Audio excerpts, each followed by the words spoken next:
Ada sebuah legenda kelam. Ini kisah tentang duka yang akhirnya menjelma menjadi sebuah kutukan abadi. Konon, jauh di pedalaman, tersembunyi dari hiruk-pikuk dunia, ada sebuah desa yang seolah-olah dilupakan oleh waktu. Bayangin deh, hutan di sekelilingnya tuh begitu pekat sampai-sampai menelan setiap suara. Sungainya juga mengalir hening, membawa keheningan yang terasa begitu berat, begitu mencekam. Nah, di tepian keheningan itulah, di perbatasan antara desa dan hutan belantara, hiduplah seorang wanita tua. Namanya saja hanya berani diucapkan dalam bisikan, penuh dengan rasa takut. Nenek Lembu! Tapi ketakutan penduduk desa itu bukan tanpa sebab. Ada misteri yang begitu kelam yang terus merayap di setiap sudut malam mereka. Dia hidup sebatang kara, di sebuah gubuk reyot yang rasanya siap ditelan bumi kapan saja.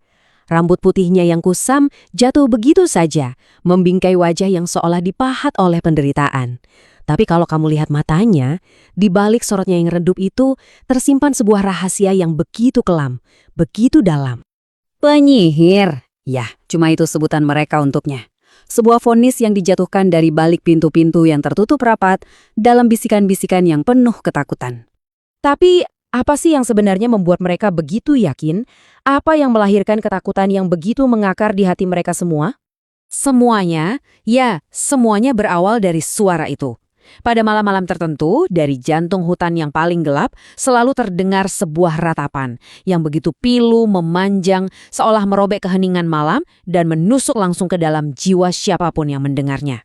Dan setiap kali ratapan itu akhirnya memudar, sesuatu pasti hilang dari desa. Awalnya cuma ternak, lalu hasil panen tiba-tiba mengering. Sampai akhirnya, di suatu malam yang tak akan pernah mereka lupakan, seorang anak kecil lenyap, seakan ditelan kegelapan tanpa meninggalkan jejak sedikit pun. Tapi, di tengah ketakutan yang benar-benar melumpuhkan itu, ada satu orang yang menolak untuk diam. Baginya, pasrah itu bukan pilihan. Dia adalah seorang pemuda bernama Jaka. Udah muak melihat desanya dicekam teror, ia pun memutuskan untuk berjalan sendirian, menghadapi sumber ketakutan itu secara langsung. Di hadapan para warga yang cuma bisa menunduk pasrah, suaranya terdengar lantang dan tegas. Kalau kita terus-terusan hidup dalam ketakutan, tanpa pernah tahu apa kebenarannya, hidup kita nggak akan pernah tenang. Maka saat malam kembali tiba dan ratapan pilu itu menggema lagi, Jaka melangkahkan kakinya, sendirian, masuk ke dalam hutan yang seolah hidup, dengan satu-satunya petunjuk jalan, yaitu suara kesedihan yang tak ada hentinya itu. Jauh di dalam jantung hutan, di sumber ratapan itu, Jaka nggak menemukan monster seperti yang dia bayangkan. Justru apa yang ia temukan, jauh lebih tragis.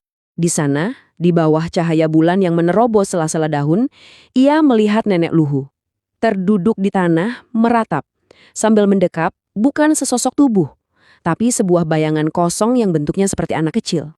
Dengan suara yang sedikit bergetar, Jaka memberanikan diri bertanya, "Nenek, apa yang sebenarnya sedang terjadi?" Nenek Luhu pelan-pelan menoleh. Tatapannya kosong, basah oleh air mata yang seolah mengalir dari luka yang tak pernah sembuh selama puluhan tahun. Dan dengan suara yang nyaris tak terdengar, ia berbisik, "Ini anakku." Dan di sanalah kisah yang sebenarnya akhirnya terkuak. Bertahun-tahun yang lalu, Nenek Luhu hanyalah seorang ibu biasa. Tapi musim paceklik yang kejam datang, warga desa yang panik mencari kambing hitam dan menuduhnya sebagai pembawa sial. Mereka mengusirnya, membiarkan dia dan putra satu-satunya kelaparan di tepi hutan. Sampai hari naas itu tiba, saat ia harus merasakan napas terakhir anaknya dalam dekapannya. Duka seorang ibu yang begitu besar akhirnya membusuk dan berubah menjadi dendam. Namun, kebenaran yang terungkap malam itu justru membangkitkan sesuatu yang lain. Sesuatu yang lahir dari duka, sekarang punya kehendaknya sendiri. Sebuah kehendak yang mengerikan. Tiba-tiba, bayangan di pangkuan nenek Luhu itu menggeliat. Wujudnya menjadi gelap pekat, dan dari dalam bayangan itu, terdengar suara dingin yang bukan berasal dari dunia ini. "Ibu, mereka harus membayar." Di saat itulah, nenek Luhu tersadar. Makhluk yang ia panggil setiap malam, itu bukan lagi arwah putranya. Itu adalah kebencian murni yang lahir dari lukanya sendiri. Dengan sisa-sisa cinta seorang ibu, Ia memeluk erat bayangan gelap itu. Dalam pelukan terakhirnya, ia membisikkan sebuah doa, bukan untuk membalas dendam, tapi untuk pengampunan. Dan tubuhnya perlahan memudar menjadi cahaya hangat yang melenyapkan kutukan itu untuk selamanya.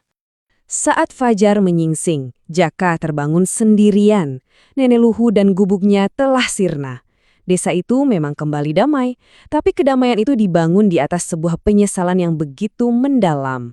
Di tempat Nenek Luhung sirna, warga desa mendirikan sebuah batu pengingat.